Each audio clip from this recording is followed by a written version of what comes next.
ಎಲ್ರಿಗೂ ನಮಸ್ಕಾರ. ನಾನು ಮಾತಾಡ್ತಾ ಇರೋದು ನಿಮ್ಮ ಆಕಾಶ್ ಕನ್ನಡಿಗ. ಲಾಸ್ಟ್ ಟೈಮ್ ಒಂದು ವಿಡಿಯೋ ಅಪ್ಲೋಡ್ ಮಾಡಿದ್ದೆ ಮೊಳಕೆ ಕಾಳು ರೆಸಿಪಿದು. ಎಲ್ಲ ಕಮೆಂಟ್ ಮಾಡಿದ್ರಿ ಕುಕ್ಕಿಂಗ್ ವಿಡಿಯೋ ಮಾಡಿ ಅಂತ. ಈ ರೆಸಿಪಿಗೆ ಬಿಫೋರ್ ಏನೇನು ಪ್ರಿಪೇರ್ ಮಾಡ್ಕೋಬೇಕು ಅಂದರೆ ಒಂದು ಸ್ವಲ್ಪ ಎಣ್ಣೆ ಮತ್ತು ಒಂದು ಸ್ವಲ್ಪ ಸಾಸಿವೆ, ಒಂದು 2 ಈರುಳ್ಳಿ, ಒಂದು ಸ್ವಲ್ಪ ಕಾಯಿ ತುರಿ. ನೀವೇನಾದರೂ ನಾನ್ ವೆಜಿಟೇರಿಯನ್ ಆಗಿದ್ದರೆ ಎಗ್ಗು ಕೂಡ ಆ್ಯಡ್ ಮಾಡ್ಕೋಬೋದು.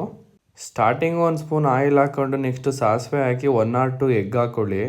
ಎಗ್ಗೆಲ್ಲ ನೀಟಾಗಿ ಫ್ರೈ ಮಾಡಿಕೊಂಡು ನೆಕ್ಸ್ಟ್ ಈರುಳ್ಳಿ ಹಾಕ್ಕೊಳ್ಳಿ. ಈರುಳ್ಳಿ ಕೂಡ ರೆಡ್ಡಿಶ್ ಬರೋ ಥರ ಫ್ರೈ ಮಾಡ್ಕೊಳ್ಳಿ.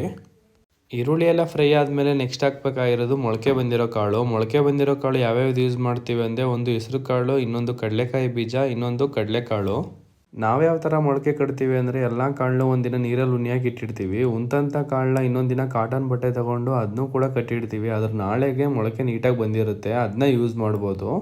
ಕಾಳೆಲ್ಲ ನೀಟಾಗಿ ಫ್ರೈ ಆದಮೇಲೆ ನಿಮ್ಗೆ ಎಷ್ಟು ಬೇಕಷ್ಟು ರುಚಿಗೆ ಉಪ್ಪು ಹಾಕ್ಕೊಳ್ಳಿ. ಉಪ್ಪು ಹಾಕ್ಕೊಂಡು ನೀಟಾಗಿ ಮಿಕ್ಸ್ ಮಾಡಿ ಒಂದು ಸ್ವಲ್ಪ ಫ್ರೈ ಮಾಡ್ಕೊಳ್ಳಿ. ಕಾಳೆಲ್ಲ ನೀಟಾಗಿ ಫ್ರೈ ಆದಮೇಲೆ ಲಾಸ್ಟಲ್ಲಿ ಹಾಕ್ಬೇಕಾಗಿರೋದು ಒಂದು ಸ್ವಲ್ಪ ಕಾಯಿ ಹಾಕ್ಬಿಟ್ಟು ನೀಟಾಗಿ ಒಂದು ಸ್ವಲ್ಪ ಮಿಕ್ಸ್ ಮಾಡ್ಕೊಳ್ಳಿ. ಇಲ್ಲಿಗೆ ಕುಕ್ಕಿಂಗ್ ವಿಡಿಯೋ ಕಂಪ್ಲೀಟ್ ಆಯಿತು. ನೀವೇನಾದರೂ ಬರೀ ಹಸಿಕಾಳು ಥರ ತಿಂತಿದ್ರೆ ಈ ರೆಸಿಪಿನ ಒಂದ್ಸರಿ ಟ್ರೈ ಮಾಡಿ ನೋಡಿ. ವಿಡಿಯೋ ಇಷ್ಟ ಆಗಿದ್ದಲ್ಲಿ ಲೈಕ್ ಮಾಡಿ ಮತ್ತು ಕಮೆಂಟ್ ಬಾಕ್ಸಲ್ಲಿ ನಿಮ್ಮ ಫೀಡ್ಬ್ಯಾಕ್ ತಿಳಿಸಿ. ಥ್ಯಾಂಕ್ ಯು ಗೈಸ್, ಬಾಯ್. ಅಷ್ಟೇ.